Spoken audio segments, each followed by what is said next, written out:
Welcome to Bind EduTech, and this is a continued class in which we are going through some important and frequently asked multiple choice questions from the chapter in Hornbill, chapter number 2, We Are Not Afraid to Die. इसमें हम लोग previous class में question number 30 किए थे, जिसमें एक अच्छा question था कि वो लोग एम्स्टर्डम कब पहुँचे थे। तो उसमें हम लोगों ने देखा था क्लियरली कि 6 बजे शाम का भी जिक्र इस स्टोरी में है और फिर नेक्स्ट मॉर्निंग का जिक्र है। तो 6 बजे शाम वो लोग नहीं पहुँचे थे, उनको सिर्फ दिखा था आइलैंड। और अगर क्वेश्चन वैसा रहे जिसमें ऐसा पूछा जाए कि आइलैंड सबसे पहले उनको आइलैंड जो है वो कितने बजे के आसपास दिखा पहुँचे नहीं, तो दिखा अगर पूछा गया तो फिर 6 PM। कौन सी खुशखबरी देने गए थे दोनों बच्चे अपने फादर को, किस समय? 6 PM, मगर पहुँचे नेक्स्ट मॉर्निंग। तो रात में क्यों नहीं पहुँचे? क्योंकि रात में वो लोग जहाँ थे समुद्र में, वहीं एंकर डाल करके, एंकर्ड वर्ड यूज़ किया है। अब एंकर क्या होता है ये सब मैं पहले जब एक्सप्लेन कर रहा था इस चैप्टर को, तो मैंने वीडियो लेक्चर्स में जहाँ पे ये आया है वहाँ पे मैंने अच्छे से आपको बताया है, पिक्स भी दिखाए हैं। तो जहाज़ को वो लोग खड़ा कर देते हैं एक जगह समुद्र में और नेक्स्ट मॉर्निंग वो लोग पहुँचते हैं एम्स्टर्डम आइलैंड। नेक्स्ट क्वेश्चन पे आते हैं 31। Who is the author of the lesson We are not afraid to die if we can all be together। ये चैप्टर के ऑथर कौन हैं? ये तो सबसे आसान और सभी चैप्टर्स और सभी पोएम्स के आपके ऑथर्स या नरेटर्स या पोएट्स, इनका नाम तो आपको रट के रखना होता है। ये तो सबसे पहला रूटीन होता है। क्लास 11th में 2 बुक्स हैं आपके पास, एक हॉर्नबिल है, एक और सप्लीमेंट्री बुक है।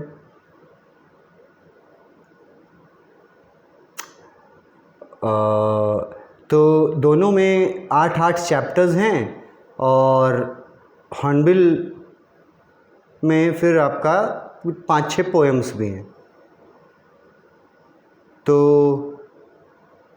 जब आप एग्ज़ाम देते हैं तो आपको सबसे पहले तो सबसे आसान क्वेश्चंस जो आता है उसमें ऑथर या नरेटर या पोएट का नाम, ये तो सबसे पहले रट लेना होता है अपने इस चैप्टर के ऑथर के बारे में बोला गया है, पूछा है कौन है। ऑप्शंस देखो, पहला है जेम्स कुक, दूसरा है GB शॉ, तीसरा है गॉर्डन कुक और चौथा है निक मिडल्टन। अब यहाँ पे जो स्टूडेंट्स रहेंगे, उनको पढ़े हुए स्टूडेंट्स रहेंगे, उनको एक चीज़ मिसिंग दिखेगा कि गॉर्डन कुक ठीक लिखा हुआ है, एलन ईस्ट नहीं लिखा हुआ। एलन ईस्ट नहीं लिखा हुआ है। आई एग्री कि चैप्टर के ऑथर्स का नाम जो चैप्टर के टाइटल के नीचे है उसमें Gordon Cook and Alan East 2 authors के नाम हैं। अब अगर एलन ईस्ट नहीं लिखा तो अब क्या इनमें से हम लोग का आंसर चेंज हो जाएगा? नहीं ना। एलन ईस्ट नहीं लिखा तो क्या आप मतलब दूसरा आंसर चुन लीजिएगा। जेम्स कुक नहीं ना थे, जीबी शॉ तो नहीं थे, निक मिडल्टन भी नहीं, तो इसमें सिर्फ गॉर्डन कुक लिखा गया। तो इसमें ज़रा भी हिचकिचाहट नहीं होना चाहिए या कन्फ्यूज़न नहीं होना चाहिए कि चलो एलन ईस्ट अगर नहीं लिखा हुआ है, गॉर्डन कुक ही लिखा हुआ है, लेकिन चैप्टर के नरेटर तो वन ऑफ द नरेटर तो यही हैं बाकी तीनों में से। तो ऑब्वियसली फिर वहाँ अपना आईक्यू लगाना होता है, और एलन ईस्ट नहीं है इसका मतलब ये नहीं है कि हम उसको नहीं चुन सकते। हाँ, एक चीज़ ध्यान रखना, ऑथर के जगह अगर नरेटर वर्ड यूज़ करे तो नरेटर तो अलग होते हैं, नरेटर का मतलब अलग होता है, ऑथर का मतलब अलग होता है। तो इस क्वेश्चन में जैसे इस चैप्टर के ऑथर्स तो दो हैं, Gordon Cook and Alan East, मगर नरेटर कौन है? क्या ये दोनों में से दोनों हैं या दोनों में से कोई नहीं है नरेटर? तो नरेटर अगर पूछा गया तो भी आपको कन्फ्यूज़न नहीं होना चाहिए कि इस कहानी में के जो दो ऑथर्स हैं उनमें से एक गॉर्डन कुक वो नरेटर भी हैं इस स्टोरी पर। इस स्टोरी में मतलब कि वो इस वॉयज में, राउंड द वर्ल्ड वॉयज जो चल रहा था उसमें वो खुद भी शामिल थे।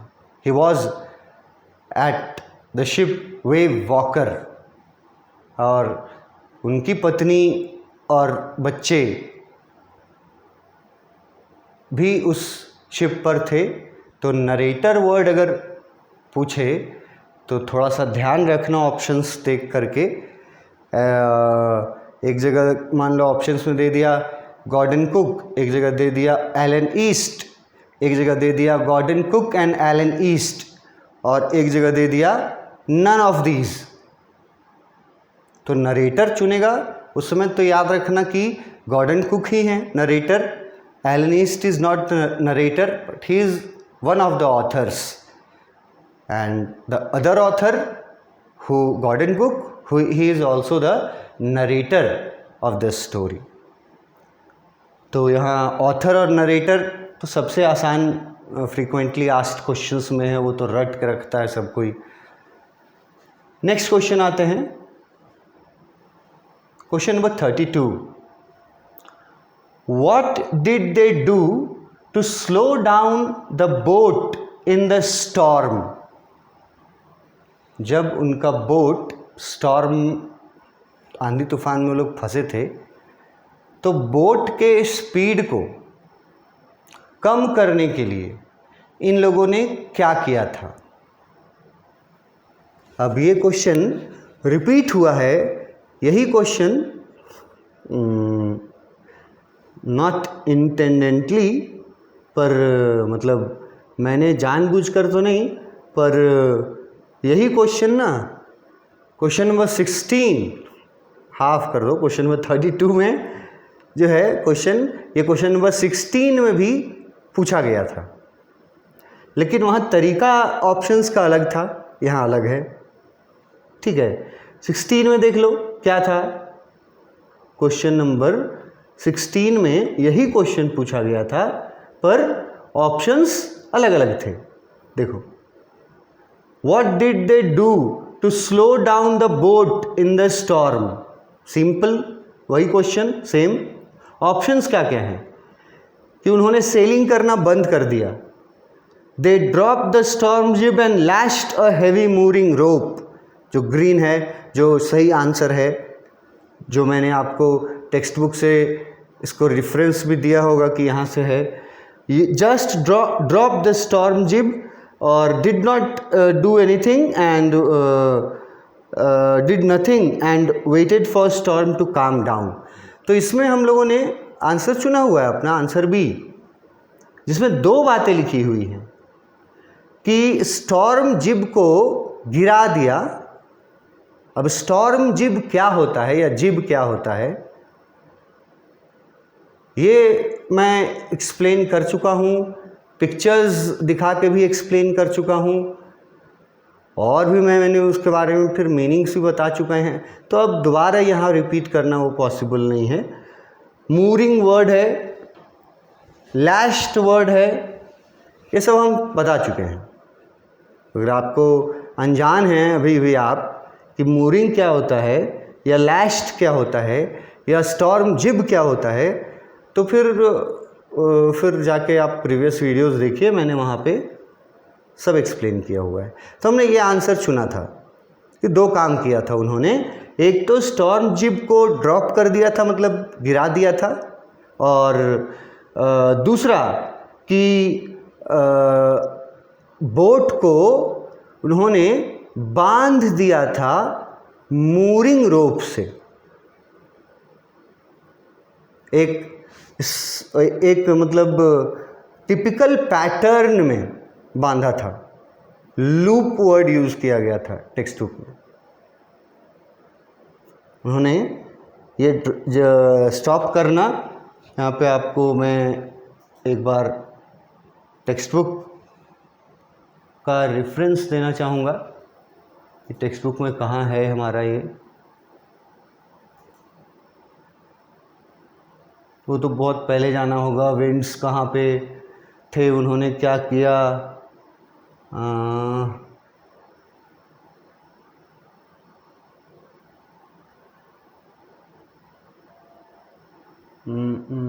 तो बहुत पहले शुरू में होगा ना कि उसके स्पीड को कम करने के लिए क्या हुआ। एक चीज़ और मैं दिखाना चाहता था कि आप ये भी देखिएगा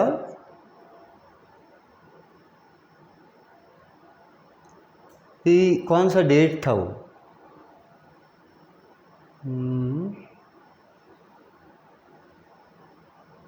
स्लो डाउन करने वाला इधर ही कुछ होगा, इधर तो आ गया यहाँ।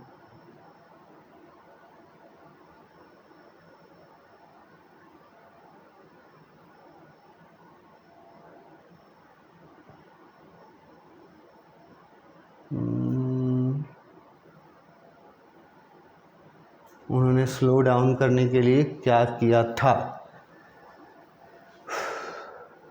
थोड़ा सा खोज रहे हैं इसको। आप भी पढ़े हैं हम लोग, बहुत क्लियरली लिखा हुआ है कि उन्होंने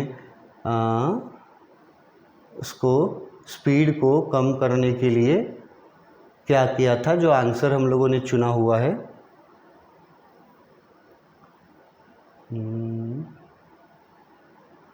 और एक चीज़ जो मैं आपको याद दिलाना चाह रहा था इम्पॉर्टेंट, वो देखो यहाँ मुझे याद आया कि यहाँ जो उनका स्पीड दिया हुआ है ना, वो स्पीड याद रखना। क्वेश्चन स्पीड को कम करने से पूछा है, जो हम लोग क्वेश्चन में 16 तो में किए हैं, अभी 32 में ऑप्शंस अलग अलग पूछ दिया, क्वेश्चन वही है। मगर ये स्पीड, कितना स्पीड था जिसको कि कम करना चाहते थे वो लोग, और कम करने के लिए क्या किया, ये क्वेश्चन है। तो स्पीड याद रखना 8 नॉट्स पर आवर। और मैंने नॉट्स क्या होता है, वो नॉट्स वर्ड पढ़ा जाता है, के साइलेंट नॉट्स। और नॉट्स क्या होता है मैंने आपको बताया है कि ये मतलब क्या बोलते हैं उसको, मेजरमेंट का एक यूनिट है। जैसे तौलने के लिए ग्राम, किलोग्राम ये यूनिट है। स्पीड के लिए माइल्स पर आवर या किलोमीटर पर आवर, ऐसे स्पीड को हम लोग नापते हैं ना। तो स्पेस में और शिप्स मतलब वाटर में स्पीड जो है वो माइल्स पर आवर या किलोमीटर पर आवर में नहीं किया जाता, वो नॉट्स पर आवर में किया जाता है। कितना स्पीड था ये मैं आपको बोल रहा हूँ कि इम्पोर्टेंट है, याद रखना। क्योंकि क्वेश्चन पूछा है कि स्लो डाउन करने के लिए क्या किया है। स्पीड कितना था, 8 नॉट्स पर आवर, और 1 नॉट बराबर कितना किलोमीटर होता है, मतलब ये नॉट किलोमीटर से कम है या ज़्यादा है, ये एक्सप्लेनेशन में मैं आपको बता चुका हूँ। 1 नॉट कितना किलोमीटर पर आवर के बराबर हुआ। तो ये 8 नॉट्स पर आवर याद रखना, और इसको फिर ना कन्वर्ट करके किलोमीटर पर आवर में भी याद रखना। अगर क्वेश्चन घुमाने का मन किया, थोड़ा तुम लोगों से खेलने का मन किया, तो टीचर ये क्वेश्चन दे सकते हैं कि उनके बोट का उस समय स्पीड क्या था, जिस स्पीड को कम करने के लिए उन लोगों ने वो काम किया था, 2 काम। स्पीड 8 नॉट्स था, और पूछ देगा किलोमीटर, और ऑप्शन में ना कहीं नॉट्स अगर नहीं रहा, सब किलोमीटर में रहा, तो ये ट्रिकी क्वेश्चन हो जाएगा कि 1 knots is equal to how many kilometres per hour, उससे मल्टीप्लाई करके फिर 8 को, तब आपको निकलेगा किलोमीटर पर आवर में। तो एक्सप्लेनेशन में देखिएगा, आप सुनिएगा कि 1 नॉट इज़ इक्वल टू कितना, हाउ मच किलोमीटर मैंने दिया है, वैसा क्वेश्चन भी आ सकता है। तो उसको रोकने के लिए उन्होंने, कम करने के लिए स्पीड को, तो कितना स्पीड था जो कि इसको कम करना था, 8 नॉट्स पर आवर, उस स्पीड को कम करना था। तो उन्होंने क्या किया, यहाँ देखो यही दिया हुआ है, to slow down the boat, to slow the boat down we dropped the storm jib, we dropped the storm jib and were, यहाँ आ गया, and lashed a heavy mooring rope in a loop across the stern। तो यहाँ से ये दिया गया है, speed याद रखना, किलोमीटर पर आवर में कन्वर्ट करके भी रखना, नॉट्स में भी याद रखना, ठीक है। और आंसर में अब वापस आते हैं अपने क्वेश्चन में, कि इसी क्वेश्चन को, जो क्वेश्चन नंबर 6 में दिया है, उसको कोइंसिडेंटली क्वेश्चन नंबर 32 में एक बार रिपीट किए हैं हम, बट विथ डिफरेंट ऑप्शंस। देखो क्या क्या ऑप्शन है इस बार। A, dropped the storm jib. B, lashed a heavy mooring rope. Option C is both A and B. And option D, did nothing.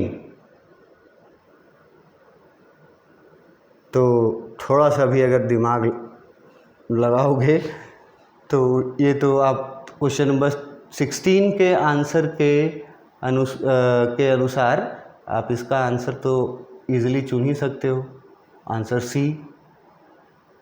A and B उसमें लिखा हुआ है, both A and B, और यही बात वहाँ एक ही ऑप्शन में लिखा हुआ था। यहाँ 2 ऑप्शन दिए और तीसरा ऑप्शन है दोनों, ए और बी दोनों, और चौथा है डिड नथिंग। तो डिड नथिंग तो है नहीं, ये दोनों हैं। तो थोड़ा सा घुमाने फिराने का, ट्रिकी क्वेश्चंस देने का, स्पीड मैं फिर से बता रहा हूँ, नोटिस करवा रहा हूँ, याद रखना। Question number 33। अब ये क्वेश्चन भी ना रिपीटेड है, आंसर्स अलग अलग है, ऑप्शंस अलग है। जैसे ये क्वेश्चन रिपीटेड है कि ऑथर को डेक पर पहुंचना था। ऑथर जब समुद्री तूफान से टकरा गए उनका शिप, तो ऑथर को ऑथर अपनी वाइफ मैरी को स्टीयरिंग संभालने बोलता है और खुद डेक की तरफ जाने की कोशिश करता है। तो उस दौरान डेक के तरफ जाने के दौरान ऑथर के बॉडी में क्या क्या नुकसान, क्या क्या चोट पहुंचता है, what happens to his body, क्या क्या होता है। तो ये क्वेश्चन भी रिपीटेड है, ऊपर मैंने दिया है बट इस बार सिर्फ ऑप्शंस चेंज हैं। तो अब इसको पढ़ के देखो।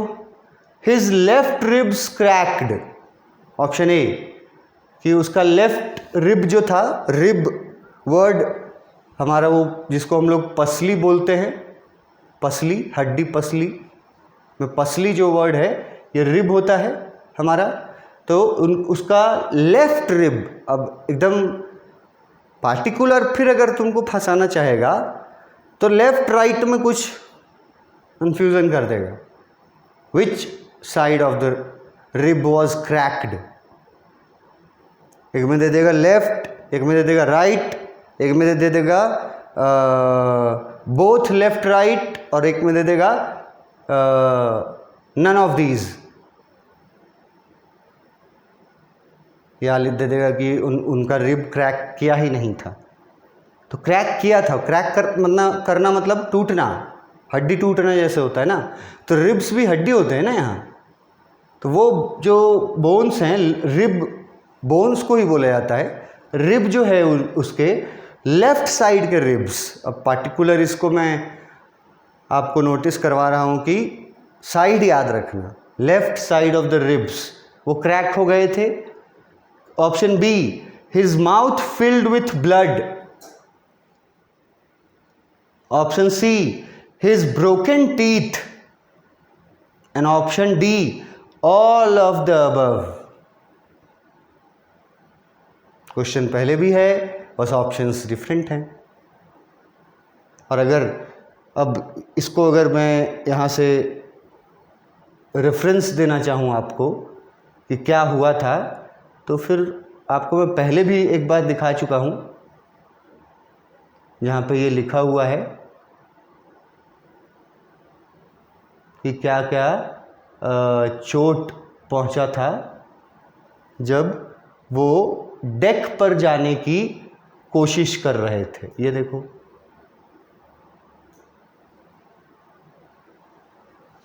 यही है। अब इस क्वेश्चन में जो ऑप्शंस दिए गए हैं उनके अनुसार तुम इसका आंसर चुनोगे। और एक वर्ड यहाँ मैं आपको नोटिस कराना चाहता हूँ, हाँ देखो, लाइक अ रैग डॉल।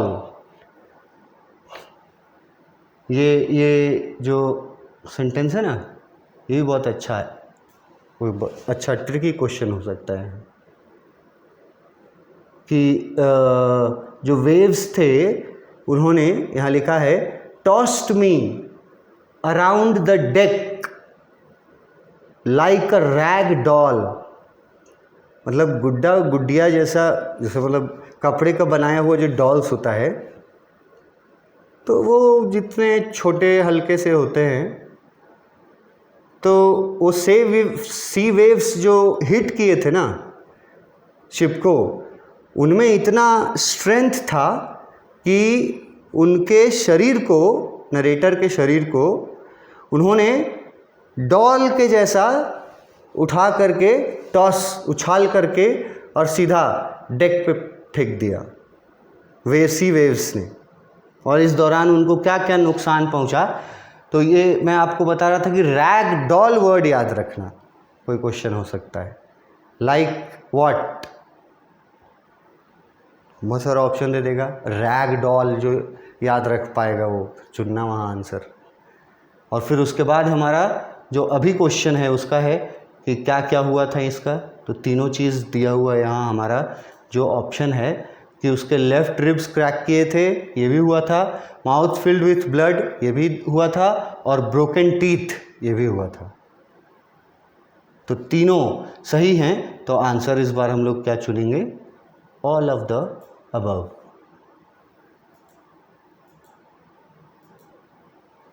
ये ना चुनेंगे। देखो इस तरह से एक क्वेश्चन सेम है, ऑप्शंस अलग अलग दे दिए, किसी में एक ही लाइन में लिख दिया, किसी में उसी को 3 ऑप्शन दे दिया और नीचे लिख दिया ऑल ऑफ दीज। तो तरीका कुछ भी हो सकता है पूछने का। तो ये क्वेश्चन हम लोग पहले भी किए हैं, रिपीटेड है इसके पहले वाला जैसा, पर ऑप्शंस अलग हैं। और मैंने आपको कहा कि रिब्स पार्टिकुलर याद रखना, लेफ्ट रिब्स। और एक वर्ड टेक्स्ट बुक में मैंने जो अभी दिखाया, like a rag doll tossed me to the deck, like a rag doll. Waves में इतना ताकत था कि उन्होंने उछाल के और फेंक दिया नरेटर को, गॉर्डन कुक को, डेक की तरफ, लाइक अ रैग डॉल, जैसे वो किसी कपड़े के बने हुए गुड़िया जैसा हो, गुड्डा गुड़िया जैसा बनता कपड़ा का बच्चे बनाते हैं, वैसे ही ट्रीट कर रहे थे वेव्स ऑथर के साथ। तो ये वेव्स का स्ट्रेंथ को हाईलाइट किया गया है, यही ना है, मतलब वो उन वेव्स में कितना ताकत था, यही ना हाईलाइट होता है इससे, कि इनको उछाल करके एक बार बाहर फेंक दिया था और फिर जब ये जाना चाह रहे थे डेक की तरफ, तो वेव जो आया वो उठा करके इनको फिर उछाल के डेक की तरफ फेंक दिया। और इस दौरान उनके शरीर को क्या क्या चोट पहुंची थी वो सारा वो आपसे पूछा जाएगा। तो यहाँ पे ऑप्शंस इसके अनुसार हमारा तीनों ऑप्शंस सही हैं, तो ऑल ऑफ दीज ऑप्शंस चुनेंगे। इसके आगे नेक्स्ट क्लास में हम लोग कैरी करते हैं। Thank you.